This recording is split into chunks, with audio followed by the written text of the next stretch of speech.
Preview.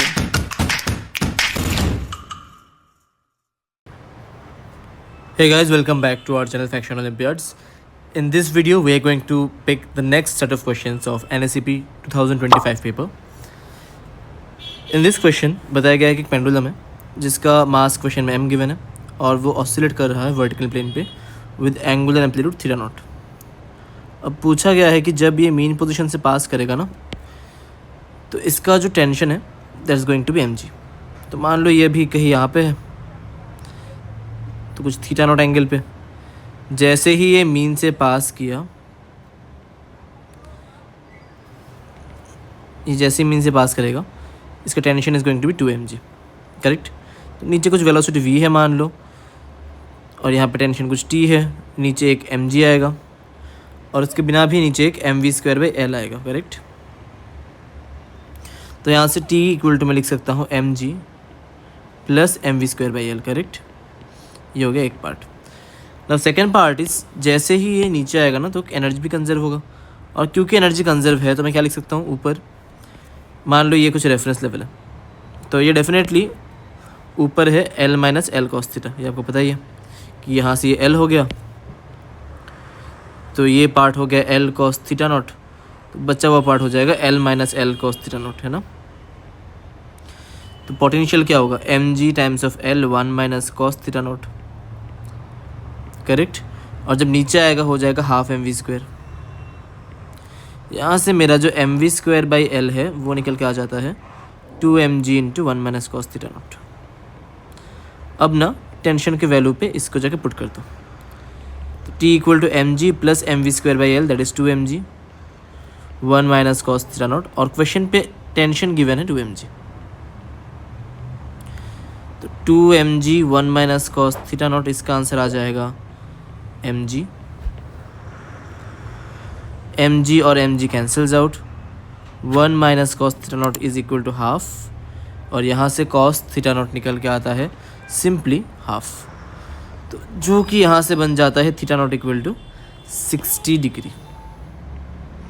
Correct. Simple सवाल था, बन जाना चाहिए था सबसे. नॉर्मल वर्क एनर्जी पावर का ही सवाल पूछा गया था जिसमें थोड़ा बहुत डेफिनेटली सर्कुलर मोशन चाहिए. क्लियर. आगे बढ़ते चलो. नेक्स्ट अब क्वेश्चन नंबर 12 जो है this question is on gravitation जिसपे 4 पार्टिकल्स जो है वो म्यूचुअल ग्रेविटेशनल फोर्स के लिए एक सर्कल पे घूम रहे हैं. तो वेलोसिटी ऑफ ईच पूछा है. तो बेसिकली हर एक पार्टिकल पे अगर मैं सेंट्रीपिटल फोर्स निकाल लूँ मान लो ये कुछ F देगा तो ये भी कुछ F देगा क्योंकि दोनों सेम डिस्टेंस की दूरी पे ही है और ये कुछ F डैश देगा. करेक्ट. अगर आप ध्यान से देखो क्योंकि ये दोनों ही RR है तो एंगल 45 डिग्री है तो F का जो कंपोनेंट है हो जाएगा F cos 45. ऐसे 2 कंपोनेंट्स है और प्लस F डैश ये सब मिला के आएगा आपका mv²/R. ठीक है. अब F कितना होगा भैया F हो जाएगा 2 पार्टिकल के बीच में फोर्स जो कि √2r डिस्टेंस पे है तो ये हो जाएगा gm²/√2r. F डैश जो है वो हो जाएगा 2 पार्टिकल के बीच में फोर्स जो कि 2r डिस्टेंस पे है gm²/2r. ये भी होल स्क्वायर ये भी होल स्क्वायर. करेक्ट. चलिए पुट करते हैं इसको. √2 and 2 cancels out. √2 times of F that is gm²/2r² plus F dash gm²/4r² is equal to mv²/R, है ना. यहाँ से अगर मैं सॉल्व करूँ तो क्या बनता है देखते हैं.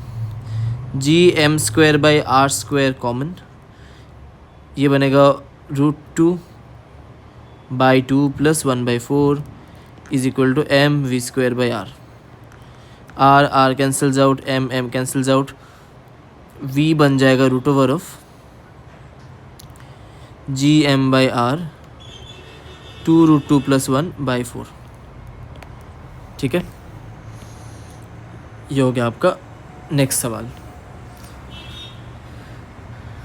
चलिए आगे बढ़ते नेक्स्ट क्वेश्चन पे. Next question is on fluid जिस पे ये बताया गया है कि एक रिजिड स्क्वायर शीट है जिसका लेंथ 2 मीटर और 2 मीटर क्वेश्चन पे दिया गया है. इसको मिडल पे हिंच किया गया है और ये ओ डैश के अबाउट टर्न हो सकता है. डेंसिटी ऑफ लिक्विड फिल कर दिया गया है ऊपर और हॉरिजॉन्टल फोर्स कितना चाहिए इसको रोक के रखने के लिए. ठीक है. चलो बढ़िया. तो यहाँ पे ना हमें काम करते हैं, कुछ x डिस्टेंस दूरी पे एक स्ट्रिप काट लेते हैं, ठीक है। तो अगर मैं x डिस्टेंस दूरी पे स्ट्रिप काट लूँ, उस पर फोर्स निकाल लेते हैं। उस पर फोर्स कितना आएगा, जो यहाँ का प्रेशर है वो पहले लिखते हैं, क्योंकि ये 1 - x डिस्टेंस नीचे है, तो ये हो गया 1 - x। तो यहाँ पे प्रेशर आ जाएगा आपका rho times of g times of 1 - x, rho g a into area, area d a लिख देता हूँ मैं, ठीक है। तो अबाउट द हिंज जो अपवर्ड फोर्स लग रहा है ना, ऊपर से जो फोर्स लग रहा है D up, that's going to be rho g 1 - x times of D A. अब डी ए क्या होगा, रो जी 1 - x, डी ए हो जाएगा आपके एरिया, एरिया कितना है 2 टाइम्स ऑफ वो छोटा distance that is D x, ये जो है वो डी एक्स है।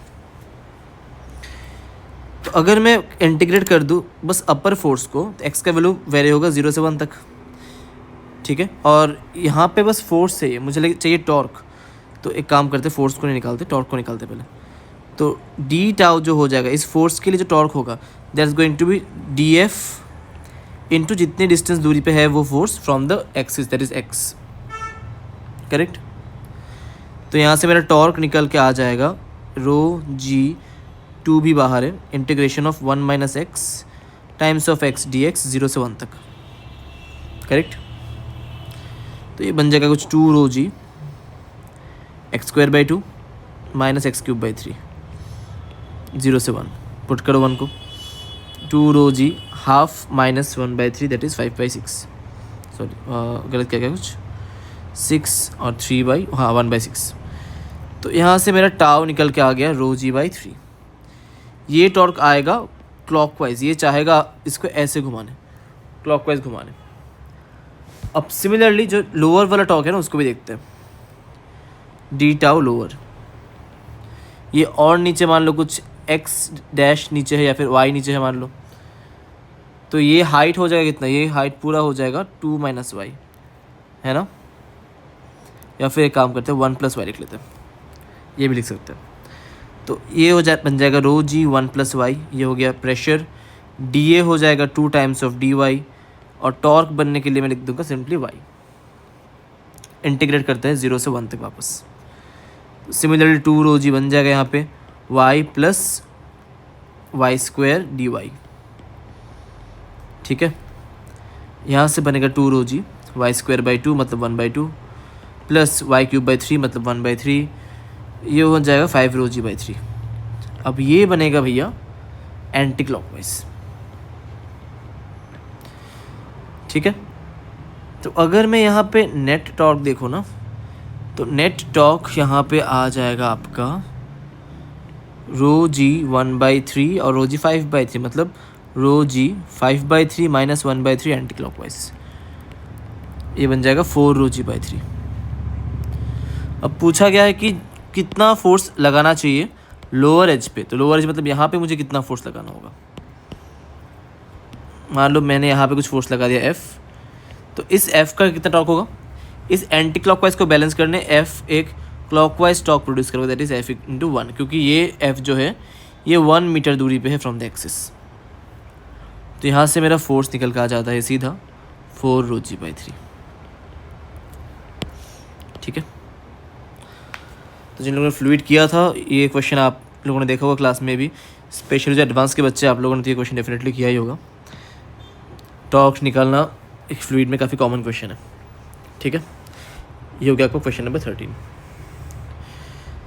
तो do make a note of this question, क्योंकि मैं हर वेंसडे फ्राइडे एंड संडे आता हूँ इसी टाइम पे 10:30 को एक नए क्वेश्चंस के साथ, एक नए बैंक ऑफ क्वेश्चन के साथ। तो आप इन सारे क्वेश्चन को एक सेपरेट कॉपी में नोट डाउन करके रखो, क्योंकि मेंस काफ़ी नियर बाय है, तो आप लोग इन क्वेश्चंस के थ्रू फुल सिलेबस को भी रिवीजन कर सकते हो।